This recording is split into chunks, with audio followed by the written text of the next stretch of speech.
Hello friends, நீங்க பார்த்துட்டு இருக்கிறது ஹரிஷ் வாய்ஸ். இன்னைக்கான வீடியோல நம்ம என்ன பார்க்க போறோம்னா, you and I are polar opposite season 1 episode 5. உண்மையிலேயே எபிசோட் எல்லாமே ரொம்பவே காமெடியா, ரொம்பவே ரொமான்டிக்கா போய்க்கிட்டு இருக்குது. கண்டிப்பா உங்களுக்கு எபிசோட் எல்லாம் பிடிக்கும்னு நம்பிக்கிட்டு இருக்கிறேன். அப்படி உங்களுக்கு பிடிச்சதுன்னா, மறக்காம ஒரு பிங்க் கலர் ஹார்ட்டின கமெண்ட் செக்ஷன்ல போட்டுட்டு போயிருங்க. அப்பதான் எத்தனை பேர் முழுசா பார்த்துருக்கிறீங்க, எத்தனை பேருக்கு இந்த எபிசோடு சீரிஸ் பிடிச்சிருக்குது அப்படின்னு நான் தெரிஞ்சுக்க முடியும்.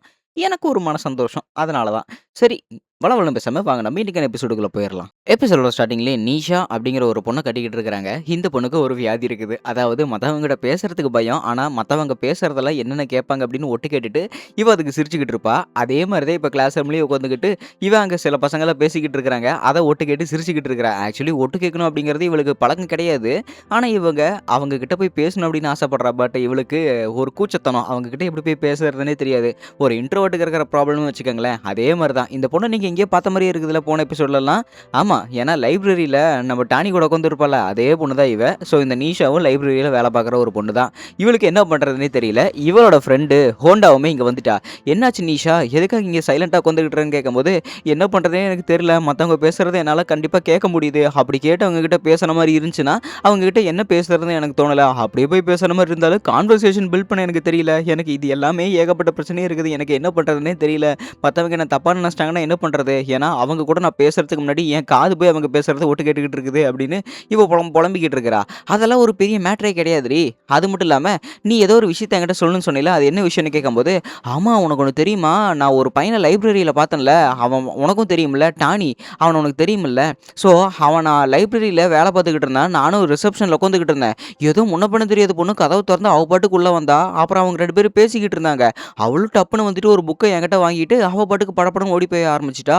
எனக்கு அது ஒண்ணுமே தெரியல. ஆச்சரியமாயிருச்சு. காரணம், டானியும் எந்த மாரி ஒரு பையன் தான். அவன் யார் கூடயுமே அவ்வளவுக்கு பேசவே மாட்டான். ஆனாலுமே அவன் கூட இருக்கிறவங்க நெறைய பேர் அவன் கூட பேசுறாங்க தெரியுமா? சொல்லப்போனா அவன் கூட பேசிட்டு டவுட் எல்லாம் கேட்டுக்கிட்டு இருந்தாங்க. அதெல்லாம் கேட்டு கேட்டு கூட எனக்கு சிரிப்பு வந்துட்டு இருந்தது தெரியுமா? அப்படின்னு இங்க நிஷா சொல்லிக்கிட்டு இருக்கிறா. "நீ சொல்ற அந்த டானிங்கிற பையன் உன்ன மாரியே தான்டி.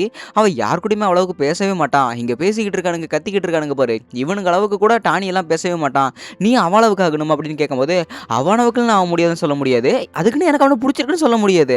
பட் இருந்தாலுமே அவன் மத்தவங்க கூட பேசுற அந்த ஜாலி டைப்பு. நான் அவன மாரி ஒரு நாள் ஆகணும் அப்படின்னு சொல்லிட்டு இங்க நீஷா பேசிக்கிட்டே இருக்கிறா. காரணம், அவன் யார் கூடயும் பேச மாட்டான். ஆனா அவன் கூட 2 பேர் வந்து பேசி டவுட் கேட்கிற அளவுக்கு அவன் வளர்ந்துருக்கிறான் பாத்தியா? அவன் என்ன மாரி ஒரு சுமாரான மூஞ்சி, ஒரு மாரி சாதாரண பையனா இருந்தாலுமே, அவங்க பேசுறதெல்லாம் நானும் அங்க லைப்ரரியில ஒட்டு கேட்டுட்டு தாண்டி இருந்திருக்கிறேன். அப்படி ஒட்டு கேட்க எனக்கு சிரிப்பா வந்துகிட்டு இருந்தது. அது மட்டும் இல்லாம அங்க கூட இருந்த ஒரு பையன் வேற என்னையே பார்த்துக்கிட்டு இருந்தான். எனக்கு ஒரு மாதிரி ஆயிப்போச்சு. என்ன பண்றதுன்னே தெரியாம நான் பாட்டுக்கு கம்முனு இருந்துகிட்டு இருந்தேன். அவங்க பேச பேச சிரிப்பு வருது. அங்க ஒரு பையன் வேற என்னையே பார்த்துக்கிட்டு இருந்தான். எனக்கு ஒரே எம்பாரசிங் மொமெண்ட் ஆயிருச்சு தெரியுமா? ஒரு அசிங்கமாயி போச்சு அப்படின்னு அவளும் அந்த இடத்துல புலம்பிக்கிட்டே இருக்கிறா. இவ சொல்றது எல்லாமே நம்ம யமடாவ பத்தி தான். திடீர்னு நம்ம யமடா பின்னாடி வந்து, "ஏய் ஹோண்டா" அப்படிங்கிறான்.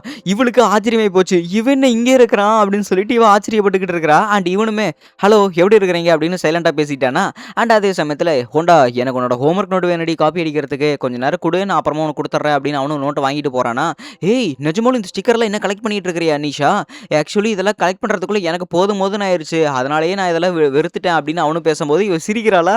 சிரிக்கும்போது மறுபடியும் ஒரு மாரி பார்த்துக்கிட்டே இருக்கிறான். ஐய்யய்யோ! எனக்கு மறுபடியும் சிரிப்பு வருது. என்ன பண்றதுன்னே தெரியலையே அப்படின்னு பேசிக்கிட்டே இருக்கும்போது, நம்ம சுசுகி, "டேய், நம்ம கிளாஸ் ரூம்ல ஒரு பெரிய தட்டாம்பூச்சி வந்துருச்சு. சீக்கிரம் வா வா, வந்து நீ தான் புடிக்கணும்" அப்படின்னு சொல்லிட்டு கூப்பிடுறா. ஒரு பெண்கள் கூட எவ்வளோ அழகா பேசிக்கிட்டு இருக்கிற ஆண்மகனை இப்படி தான் கூப்பிடுவியா நீ? ஒழுங்கு மரியாதையா கூப்பிடுறியா அப்படின்னு சொல்லும்போது, "அடேங்கப்பா, பொண்ணும் கூட பேசுறியா? என்ன அழகா இருக்கால்ல அந்த பொண்ணு" அப்படின்னு கேட்கும்போது, நம்ம சுசுகி ஹோண்டாவ சொல்றான். அண்ட் இவனுமே பார்த்தீங்கன்னா, "ஆமா, அவனும் அழகா தான் இருக்கிறான்" அப்படின்னு சொல்லிட்டு இங்க ஒரு பக்கம் இவனும் சமாளிச்சுக்கிட்டு இருக்கிறான். "ஏன், உனக்கு என்ன ஆச்சு? நீ அவன தான் சொல்லிக்கிட்டு இருந்தியா இவ்வளோ நேரம்னு?" கேட்கும்போது, "ஆமாடி, நான் இவ்வளோ நேரம் அவன தாண்டி பேசிக்கிட்டு இருந்தேன்" அப்படின்னு சொல்லிட்டு நம்ம யமடாவ தான் இப்போ இந்த இடத்துல நிஷா சொல்லிக்கிட்டு இருக்கிறா. ஸோ இப்போ ஒரு குட்டி ஃப்ளாஷ்பேக். நம்ம யமாடா சின்ன வயசுலேருந்து எப்படி இருப்பான் அப்படின்னு, 9 வயசு யமாடா இப்படி தான் சொத்த பல்லோட இருந்துட்டு இருப்பான். ஆக்சுவலி நம்ம யமடாவுக்கு ஒரு கெட்ட பழக்கம் இருக்குது. எந்தாவது ஒரு பொண்ணு நம்ம யமடாவை பார்த்து சிரிச்சிட்டா போதும், அவன் மேலே இன்ட்ரெஸ்ட் வந்துடும். அதே மாதிரி தான் யார் சிரிச்சாலுமே சரி, என்ன காமெடி பண்ணாலும் சரி, எல்லாருமே சிரிக்க தானே செய்வாங்க. அதே மாதிரி இவன் ஏதோ லைட்டாக சிரிச்சிருக்கிறான் மிடில் ஸ்கூலில். அப்போ ஒரு பொண்ணு சிரிச்சிருச்சு. திடீர்னு அந்த பொண்ணை பற்றியே யோசிச்சுக்கிட்டு இருந்திருக்கிறான். ஜூனியர் ஸ்கூல்லேயே அதே பொண்ணை பற்றி யோசிச்சுட்டு இருந்திருக்கிறான். ஆனா இப்போ லைப்ரரியில என்ன நடந்திருக்குது? இவங்க 2 பேருமே நம்ம டானி கூட பேசிக்கிட்டு இருக்கும்போது, நம்ம நிஷா சிரிச்சிருப்பா. சிரிச்ச உடனே இவன் ஒரு மாரி பார்த்துருக்கிறான். அப்போ பார்த்ததுக்கு அப்புறம் மறுபடியும் நம்ம சுசுகி கேட்டிருப்பால்ல, "என்ன அந்த ஹோண்டாவ புடிச்சிருக்குது?" அப்படின்னு. இவன் புடிச்சிருக்குன்னு சொன்னது ஹோண்டாவ இல்ல, நம்ம நிஷாவ. இப்ப தான் இவனுக்கு புரிய வருது. ஸோ இவன் ஏதாவது ஒரு பொண்ணு சிரிச்சாலே அந்த பொண்ணுக்கு புடிச்சிரும் அப்படின்னு சொல்லிருவான். அந்த மாரி ஒரு கேரக்டர்னு வச்சுக்கோங்களேன். ஸோ ஹோண்டா கூட இவன் இன்னும் நல்லா நெருக்கமா பேசிக்கிட்டு இருக்கிறான். ஆனா, நல்லா ஓப்பனா சிரிக்கிற பொண்ணுங்கள விட மறைச்சு சிரிக்கிற பொண்ணுங்களுக்கு தான் இவனுக்கு இன்ட்ரெஸ்ட் அதிகம். அதே மாரி தான் சரி உனக்கு எந்த மாரி மியூசிக் எல்லாம் பிடிக்கும் அப்படின்னு சொல்லிட்டு மறுபடியும் வந்து பேசிக்கிட்டு இருக்கிறான் பாருங்க. நான் பாட்டு கேட்கிற விஷயம்லாம் எனக்கு எதுவுமே தெரியாது அப்படின்னு அவளும் சமாளிச்சுக்கிட்டு இருக்கிறா. உன்னால கண்டிப்பா முடியும் நிஷா. உன்னால முடியும். நீ கண்டிப்பா அவன்கிட்ட பேசு. என்னதான் உன்னால முடியலனாலுமே கொஞ்சமாவது ட்ரை பண்றியா அப்படின்னு பேசிக்கிட்டு இருக்கிறாங்க. பட் என்னதான் இவங்க பண்றதெல்லாம் சிரிப்பா இருந்தாலுமே சரி, நம்ப ஹோண்டாலாம் பார்த்தீங்கன்னா, சிரிச்சு பல்ல காட்டக்கூடாது அப்படின்னு உதட்ட பல்ல விட்டு மறைச்சுக்கிட்டு இருக்கிறா. சரி இந்தா இந்த பேட்ஜ நீயே வச்சுக்க. இது நீ கலெக்ட் பண்ணிக்கிட்டு இருக்கிறையில, என் கிஃப்ட்ட நீயே வச்சுக்க அப்படின்னு சொல்லிட்டு, நம்ம யமடாவும் குடுத்துக்கிட்டு இருக்கிறான். அட பாவி! இந்த மாரி டெய்லியும் கொண்டு வந்து குடுத்துக்கிட்டு இருந்தீன்னா, என் தாத்தாவுக்கு என் மேலயே டவுட் வந்துரும். அது மட்டும் இல்லாம, நிஷா வேற பெரிய பிரச்சனையில மாட்டிக்குவா. அவ காதல விழுந்திருக்கு ஏதாவது தப்பா நெனச்சுக்குவாளோ அப்படின்னு சொல்லிட்டு, நம்ம ஹோண்டா நெனச்சுக்கிட்டு இருக்கிறா. சரி விழுந்தா தான் என்னவன்? ஏன்னா இவ அந்த மாரி கேரக்டர்லாம் கிடையாது அப்படின்னு ஹோண்டா நெனச்சுக்கிட்டு இருக்கிறா. அண்ட் சம்மர் டைம் ஸ்டார்ட் ஆயிருச்சு. எக்ஸாம் முடிஞ்சிருச்சுல்ல. அதனால ஒரு பிரின்சிபல் அவங்க மத்தியான நேரத்தில நல்லா ஸ்பீச் வச்சு காது கிளி கிளின்னு கிழிச்சுக்கிட்டு இருக்கிறாப்ல. ஸ்பீச் முடிஞ்சோனே அந்த மனுஷன் இவ்வளோ நேரமா பேசுவாரு. எனக்கு காதுல ரத்தமே வந்துருச்சு போ அப்படின்னு சொல்லிட்டு நம்ம சுசுகி பேசிக்கிட்டு இருக்கிறா. திடீர்னு யமாடா ஃப்ரெண்ட்ஸ் நமக்கு புடிச்சவங்க பொண்ணுங்க கிட்ட எப்படி போய் கான்டாக்ட் கேட்கறதுன்னு உங்களுக்கு ஐடியா இருக்குதா அப்படின்னு யமாடா கேட்கும்போது, டேய் என்னடா கேட்குற? கான்டாக்ட்டா யார்கிட்ட? அடேங்கப்பா எனக்கு புடிச்சுது. அந்த பக்கத்து கிளாஸ் பொண்ணுகிட்ட தானே? என்ன அழகா இருக்கிறான்னு சொன்னப்பவே நான் நெனச்சேன் தெரியுமா? ஒண்ணும் பிரச்சனையே கிடையாது. நீ போய் அவங்கிட்ட டைரக்ட்டா கான்டாக்ட்ட வாங்கு. ஃபோட்டோ வாங்குற மாரி வாங்கு. அதுக்கப்புறம் நீயே கான்டாக்ட் எக்ஸ்சேஞ்ச் பண்ணிக்க அப்படின்னு சுசுகி சொல்றா. இப்படித்தான் நீ கான்டாக்ட் எக்ஸ்சேஞ்ச் பண்ணியாட்டா நீ அப்படின்னு கேட்கும்போது, அத பத்தி என்கிட்ட கேட்காதீங்க அப்படின்னு ஓரமா படுத்துட்டான். அது ஒண்ணும் பிரச்சனை கிடையாதுடா. நீ ஒரு வாட்ஸ்அப் குரூப் கிரியேட் பண்ணு. இல்லைனா கூட அவங்களுக்கு நார்மலா டெக்ஸ்ட் மெசேஜ் பண்ணு. ஐடி மட்டும் காட்டுற மாரி ஒரு டெக்ஸ்ட் மெசேஜ் பண்ணு. அவங்க எல்லாமே அதுக்கு டெக்ஸ்ட் நீ அதுலருந்து வாங்கிக்க நம்பர் அப்படிங்கிறாங்க. ஏன்டா முன்ன பின்ன தெரியாத பொண்ணுகிட்டலாம் எப்புட்றா நம்பர் வாங்குறீங்க? முன்ன பின்ன தெரியாத பொண்ணுல்ல காதல்ல வேற விழுகுறீங்க. இந்த கருமத்தெல்லாம் நெனச்சாலே எனக்கு ஒரு மாரி கண்றாவியா இருக்குது அப்படின்னு டரை நெனச்சுக்கிட்டு இருக்கிறான். டேய் நீ போய் டாக்டர பார்க்கணும்னு நெனைக்கிறேன்டா. என்னடா ஆச்சு உனக்கு? முன்ன பின்ன தெரியாத பொண்ணு மேல தான்டா காதல் வரும் அப்படின்னு எல்லாருமே ஒரு மாரி பேசிக்கிட்டு இருக்கிறாங்க. நீங்க பேசுறதெல்லாம் பார்த்தா எனக்கே ஒரு மாரி இருக்குது. ஹேய் எனக்கு ஒரு ஐடியா வந்துருச்சு. இப்ப நான் எப்படி போய் கேட்கறேன்னு மட்டும் பாருங்க அப்படின்னு சொல்லிட்டு யமாடா செம கெத்தா இருக்கிறான். அண்ட் இவங்கெல்லாம் மோட்டிவேட் பண்ணிக்கிட்டு இருக்கிறாங்க. அப்படிதான்டா முடியும்டா முடியும்டா அப்படின்னு. ஆனா டரைக்கு என்ன பண்றதுன்னே தெரியல. ஆனா நம்ம ஹோண்டா நெனச்ச மாரியே கரெக்ட்டா யமாடா அவங்க வந்துட்டானா, வந்த உடனே பொசுக்குன்னு நிஷா சம்மர் டைம் ஸ்டார்ட் ஆக போகுது. அதனால உன் கான்டாக்ட்ட எனக்கு குடுக்குறியா? அப்படின்னு சொல்லிட்டு எடுத்தோனே கியூஆர் கோட காட்ட ஆரம்பிச்சுட்டான். இவளுக்கு ஒண்ணுமே புரியல. என்னது இது? கான்டாக்ட்டா? என் ஃபோன் நம்பர கேட்கறான். ஐய்யய்யோ! என் ஃபோன் நம்பர இவன் கேட்கறான். டைரக்ட்டா இப்படி ஓப்பனா வந்து கேட்கறானே அப்படின்னு சொல்லிட்டு இவளுக்கு ஆச்சரியமா இருக்குது. ஐய்யய்யோ! இவ்வளோ ஆச்சரியத்தலாம் அவ திடீர்னு தாங்க மாட்டாளே! என்னடா இப்படி ஓப்பனா கேட்க ஆரம்பிச்சுட்டு அப்படின்னு ஹோண்டாவா ஆச்சரியத்துல இருக்கிறா. சரி ஓகே. எனக்கும் அது சந்தோஷம் தான். ஒரு ஃப்ரெண்ட்ஸா உன் கூட நம்பர் சேஞ்ச் பண்றது எனக்கும் சந்தோஷம் தான் அப்படின்னு நம்ம நிஷாவுமே பார்த்தீங்கன்னா, எக்ஸ்சேஞ்ச் பண்ணிட்டா கான்டாக்ட்ட. ஆனா இங்க பாரு யமாடா எனக்கு சிரிச்சு சிரிச்செல்லாம் பேசத் தெரியாது. காமெடி பண்ற மாரியெல்லாம் பேசத் தெரியாதுன்னு கேட்கும்போது, பரவால்ல நான் ஒண்ணும் டோர்னமென்ட்க்கெல்லாம் போல காமெடி டோர்னமென்ட்க்கு. நீ சாதாரணமா பேசினாலே எனக்கு அது பிடிக்கும் அப்படின்னு சொல்றானா. ஐய்யய்யோ! இவன் வேற இப்படி பேசுறானே அப்படின்னு சொல்லிட்டு இவளுக்கு உள்ளுக்குள்ள ஒரு சிரிப்பு வந்துகிட்டு இருக்குது. ஏன் சுசுகி?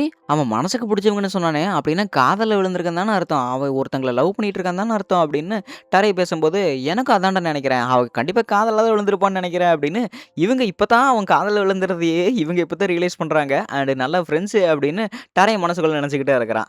அன்னைக்கு ஈவினிங் டைமு நம்ம சுசுகி இருக்கிற ஃபோட்டோஸ் எல்லாத்தையுமே எடுத்து அப்படியே சும்மா பார்த்துக்கிட்டு இருக்கிறா. திடீர்னு நம்ம டனிக்கு கூப்பிட்டு, "டனி நான் தான் சுசுகி பேசுறேன்.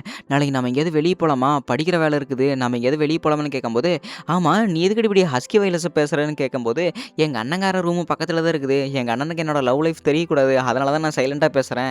எங்கேயாவது போலாமான்னு கேட்கும்போது, சரி நாளைக்கு லைப்ரரிக்கு வேணா போலாம். எனக்கு அங்க வேலை இருக்குது. ஆனா அங்கேயே வேலை பார்த்து படிச்சிரலாம் அப்படின்னு இவனும் சொல்றானா, காலங்காத்தாலயே நம்ம ஆளு ரெடியெல்லாம் பக்காவா ரெடி ஆயிட்டு அவன் பாட்டுக்கு கிளம்ப ஆரம்பிச்சுட்டான். அவங்க அம்மாவும் எங்கப்பா போறான்னு கேட்கும்போது, லைப்ரரிக்கு நான் போறேம்மா அப்படின்னு அவனும் சொல்றான்.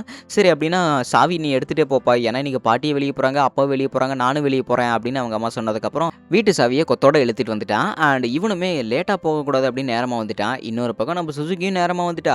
2 பேருமே சேர்ந்து லைப்ரரிக்குள்ள போறாங்க. ஆனா சம்மர் டைம் ஸ்டார்ட் ஆயிருச்சுல்ல, அதனால படிக்கிறதுக்கு ஏகப்பட்ட பசங்க அந்த இடத்துல வந்துட்டாங்க. இப்ப என்ன பண்றது? லைப்ரரி ஃபுல் ஆயி போச்சு. அவங்க உள்ளே உட்காந்து பேசவும் முடியாது, ஹோம் ஒர்க்கும் பண்ண முடியாது. நம்ம கஃபேக்கு கூட போலாமா? இல்லையே கஃபே கூட எல்லாமே ஃபுல்லா இருக்குது அப்படின்னு ஃபோன பார்த்து பேசிக்கிட்டு இருக்கிறா. உனக்கு ஆட்சேபணம் இல்லன்னா நீ என் வீட்டுக்கு வரலாம் அப்படின்னு டனி பட்டுன்னு கேட்டுட்டான். என்னது? உன்னோட வீட்டுக்கா? உன் வீட்டுக்கு நான் வந்து எங்க என்ன பண்றது?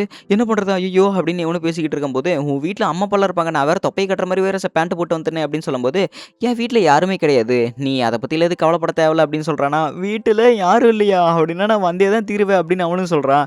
வீட்டுக்கு போனா தெரியுது, இவங்க எல்லாருமே ஒண்ணா சேர்ந்து ஹோம் ஒர்க் பண்ணிக்கிட்டு இருக்கிறாங்க. இவன் நினைக்கிற மாரி எதுவும் நடக்கலங்க. ஸோ 2 பேருமே ஹோம் ஒர்க் பண்ணிக்கிட்டு இருக்கிறாங்க. வீடு சிம்பிளா இருந்தாலுமே சரி, இவளுக்கு புடிச்சிருக்குது. ஆனா டர்ன்னு ஒரு சத்தம் கேட்குது. என்னன்னா, நம்ப சுசுகிக்கு பசிக்குது. "ஐய்யய்யோ! என்ன மன்னிச்சிரு. அது வேற ஏதோ சவுண்டு" அப்படின்னு அவளும் சமாளிக்கும்போது, "கவலைப்படாத. இது சாப்பாடு இருக்குது. இரு நான் உனக்கு சூடு பண்ணி எடுத்துட்டு வரேன்" அப்படின்னு மைக்ரோவேவ் ஓவன்ல போட்டு சூடு பண்ணி 2 பேருமே சாப்பிடுறாங்க. சாப்பிட்டு முடிச்சுட்டு சுத்தி முத்தி இவ பார்த்துக்கிட்டு இருக்கிறா. ரூம் உண்மையிலேயே அழகா இருக்குது. வீடு உண்மையிலேயே குட்டியா காம்பேக்ட்டா இருக்குது. எனக்கு இது பிடிச்சிருக்குது அப்படின்னு இங்க சுசுகி சொல்லும்போது, "உங்க அம்மா, அப்பா வீட்லலாம் தெரியுமாடா? நீயும் நானும் லவ் பண்றதுன்னு" கேட்கும்போது, "என் வீட்ல நான் அவ்வளவுக்கு நான் பேசுனதே கிடையாது. என்னோட பெர்சனல் லைஃப்பையும் நான் அவங்ககிட்ட பண்ணதே கிடையாது. ஸோ, அதனால நான் எதுவுமே தெரியாது. நான் லவ் பண்றது தெரியாது" அப்படின்னு சொல்லும்போது, "நீயும் ஆட்சேபணம் இல்லைன்னா, நான் கண்டிப்பா அவங்ககிட்ட சொல்லிடுறேன்" அப்படிங்கிறான். "இல்ல, இல்ல வேணாம், வேணாம். ஏன்னா ஒவ்வொருத்தருக்கும் ஒவ்வொரு பர்சனல் இருக்கணும். என்னதான் அப்பா, அம்மா இருந்தாலும் உனக்குன்னு பர்சனல் இருக்கணும்ல. அண்டு சரி கொஞ்ச நேரம் நீ இங்கேயே இரு. நான் போய் என் ரூம்ல நான் என் நோட் புக் எடுத்துட்டு வரேன்" அப்படின்னு அவனும் போறானா. "உன் ரூமுக்கா? ஒரு நிமிஷம் இரு. உன் ரூமுக்கா? அப்படின்னா நானும் வந்தே தீருவேன்" அப்படின்னு பின்னாடியே வால் புடிச்சுட்டே வந்துட்டா. என் ரூம்ல நீ ஆச்சரியப்படுற அளவுக்குலாம் எதுவுமே இருக்காது அப்படின்னு பார்க்கும்போது, இங்க பார்றா ஒரு போக்கோமான் ஒரு டேபிள் இருக்குது. இது பார்க்கறதுக்கு அற்புதமா இருக்குது. சேரும் சூப்பரா இருக்குது. இதெல்லாம் யார் வாங்குனதுன்னு கேட்கும்போது, "என் தாத்தா, பாட்டி தான் எனக்கு வாங்கி குடுத்தாங்க" அப்படிங்கிறான். "ஓ! அப்படின்னா நீ உன் தாத்தா, பாட்டியோட தான் இங்க இருக்கிறியா? சரி உன்னோட கிராஜுவேஷன் புக்கெல்லாம் நான் பார்க்கலாமான்னு" கேட்கும்போது, அங்க இருக்கிற புக்கெல்லாம் எடுத்து பார்த்துக்கிட்டு இருக்கிறா. "அடப்பாவி! என்னடா இது ஒரே ஹேர் ஸ்டைலு, ஒரே கண்ணாடி மாரி வச்சுக்கிட்டு இருக்கிற. கண்ணாடி ஒண்ணு தான் மாரி இருக்க மாட்டேங்குது. ஹேர் ஸ்டைல் ஒரே மாரி தான் இருக்குது." அப்படியே பேசிக்கிட்டே நம்ம நெருக்கமா வந்துகிட்டு இருக்கிறா. "நீ என்ன பண்ண போற?" அப்படின்னு அவன ஆச்சரியப்பட்டு கேட்கும்போது, "இங்க பாரு நீ ஒரு பூனை வச்சிருக்கிறியா? ஐயோ! பூனை உண்மையிலேயே கியூட்டா இருக்குதே" அப்படின்னு அவ கொஞ்சிக்கிட்டு இருக்கிறா. பையனுக்கு ஏமாற்றம் ஆயி போச்சு. அவ எதையோ நெனச்சுக்கிட்டு இருந்திருப்பான். "இப்ப நீ அந்த பூனைகிட்ட என்ன பேசிக்கிட்டு இருக்கிறன்னு?" கேட்கும்போது, இவனுக்கு பேர்லாம் எதுவும் இல்லையான்னு கேட்கும்போது, அவன் பேரு டெம்பூரா அப்படின்னு பூனைகிட்ட கொஞ்சிக்கிட்டு இருக்கிறாங்க 2 பேருமே. ஈவினிங் டைம் ஆயிருச்சு. அடேங்கப்பா! கார்டன்ல இருக்கிறதே ரொம்பவே சந்தோஷமான விஷயம் இல்ல. என் வீட்லயும் தோட்டமெல்லாம் வளர்த்தணும்னு ஆசையா இருக்குது அப்படின்னு எட்டி குதிச்சு விளையாடிட்டு இருக்கிற குழந்தை தவறி கீழ விழுகிற போறதுக்கு முன்னாடி நம்ம டானி புடிச்சுட்டான். இவன் புடிச்ச கையோட இவங்க பாட்டியுமே கதவ தொறந்து பார்க்குறாங்க. பேர புள்ள இந்த அளவுக்கு குசும்பு பண்ணிக்கிட்டு இருக்கிறத பார்க்கும்போது சந்தோஷப்படுறாங்க. "ஐயய்யோ! என்ன மன்னிச்சிடுங்க. என் பேரு தான் சுசுகி. நான் டானியோட கிளாஸ்மேட்டு. அண்ட் அது மட்டும் இல்லாம நான் இவனோட" அப்படின்னு பேந்த பேந்த முழிக்கும்போது, அண்ட் நம்ம டானிய அவ பார்க்குறா. அவங்க பாட்டியுமே டானிய பார்க்குறாங்க. ஆனா பட்டுன்னு உண்மைய உடைச்சுட்டாங்க. "இவன் என்னோட கேர்ள் ஃபிரெண்ட் பாட்டி" அப்படின்னு அவனும் சொல்றானா. அப்படின்னா சரி கொஞ்ச நேரம் இங்கேயே இரும்மா. நான் உனக்கு வெஜிடபிள்ஸ் குடுக்குறேன் அப்படின்னு அவங்க தோட்டத்திலேயே ஃப்ரெஷ்ஷா வளர்ந்த வெஜிடபிள்ஸ பொறிச்சு குடுக்குறாங்க. இதோட ஷேப்பு தான் வித்தியாசமா இருக்கும். ஆனா டேஸ்ட் உண்மையிலேயே ரொம்பவே நல்லா இருக்கும். "கொண்டு போய் அம்மாட்ட குடும்மா" அப்படின்னு அவங்க பாட்டி குடுக்குறாங்க. "ரொம்பவே நன்றி பாட்டி. நான் கண்டிப்பா எங்க அம்மாகிட்ட சொல்றேன்" அப்படின்னு அவளும் அந்த காய்கறிகள கொண்டு வரா.